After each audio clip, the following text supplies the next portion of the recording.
Boycott boycott 63 জেলা boycott Bangladesh team boycott boycott. আরে ভাই তোমরা এগুলো কি করতেছো? তোমরা সবাই মিলে মাঠের মাঝখানে ঢুকতেছো কেন? খেলা বন্ধ। বাংলাদেশ ক্রিকেট টিম 63 জেলা থেকে বয়কট। 63 জেলার কোন জেলায় বাংলাদেশ টিম নিরাপত্তা পাবে না। কিন্তু বাংলাদেশ ক্রিকেট টিমের অপরাধটা কি? বাংলাদেশ টিমের ফ্যান ফলোয়ার আমার জাঙ্গিয়া চুরি করছে। কিন্তু ভাই আপনি তো কোনোদিন জায়গা পড়তেনি না। আরে বেটা কিছু একটা কই এত দোষের তলে ফেলা লাগবো। আগামী 24 ঘন্টার ভিতর যদি বাংলাদেশ টিম আমার জাঙ্গিয়া খুঁজে বাই করে না দেয় তাহলে বাংলাদেশ টিম বয়কট। কারণ যেখানে সেখানে দেয় বাংলাদেশ টিমের ফ্যান ফলোয়াররা জাঙ্গিয়া চুরি করে বেড়াইবো, এইটা ড্যান্ডি হেলালের ফ্যান ফলোয়াররা কখনোই মেনে নিব না। কিন্তু ভাই সামান্য একটা জাঙ্গিয়াই তো, এটা নিয়ে এত কাহিনী করে কি আছে? কাহিনী করার কি আছে মানে?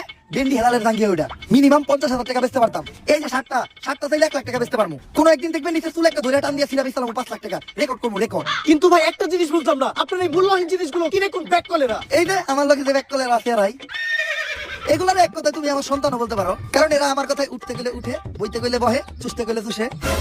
চুষে মানে? আরে পা চুষে পা। আর তুমি যেটা ভাবছো ওইটাও। Boycott boycott. ওই এতদিন পরে পাইছি তোরে, তাড়াতাড়ি পাবনা হলো। আরে ডাক্তার সাহেব, আপনি হেলাল ভাইকে কই নিয়ে যেতেছেন? আরে ও তো মানসিক ভারসাম্যহীন পাগল। এতদিন পাবনা পাগলা করতে আসলো, পলে আইছে, তাই আবার ওরা দইরা পাগলা করতে নিয়ে যাইতেছি।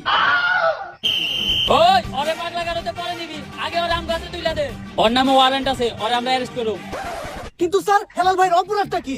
ও তো মাদকখোর, ও হাফ টাইম খায় ক্যান্ডি আর ফুল টাইম খায় ড্যান্ডি। ও তাই তো কই, হেলাল ভাই উল্টা পাল্টা কথা কই কেন? জান, ওই ধরে নিয়ে যান।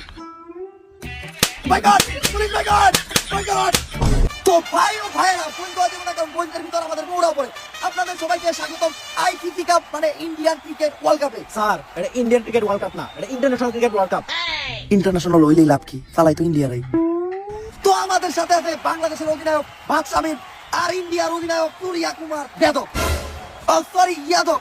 তো এখন হবে টস, আর টসে বাংলাদেশ চাইছে যমুনা সেতু আর ইন্ডিয়া চাইছে শাপলা। স্যার আমি আবার যমুনা সেতু গেলাম কখন? সবসময় কি তোরাই যাবি?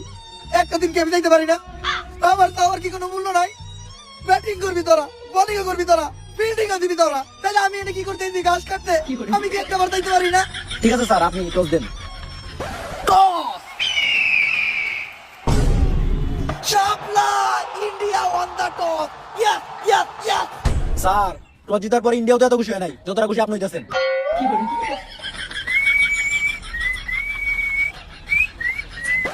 শালার ম্যাচ তো জিততে পারি না, অন্তত টসটা জিততে পারলো মনে শান্তি দেওয়া পারতাম।